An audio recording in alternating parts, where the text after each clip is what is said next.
জয় শ্রীকৃষ্ণ।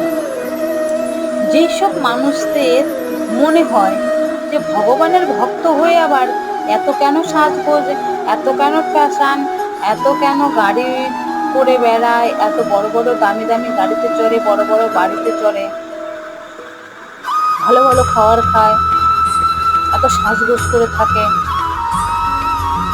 দেখুন আমি তাদের জন্য বলছি এই কথাটা। যদি ভগবানের ভক্ত না হয়ে দামি দামি গাড়ি চড়ে বেড়াতে পারেন, যদি ভগবানের ভক্ত না হয়ে দামি বড় বড় ফ্ল্যাটে থাকতে পারেন, যদি ভগবানের ভক্ত না হয়ে এত ফ্যাশন করে বেড়াতে পারেন, তাহলে ভগবানের ভক্ত হয়ে কেন ভিখারির মতো থাকবে? সে তো পরমেশ্বর পরম পিতার অংশ, সে পরমেশ্বরের ভক্ত, যিনি এই পৃথিবীর মালিক। তাহলে সে কি এই খালি পায়ে তোমার ভিক্ষার ঝুলি নিয়ে দাঁড়ে দাঁড়িয়ে গিয়ে বলবে ভিক্ষাং দেহি?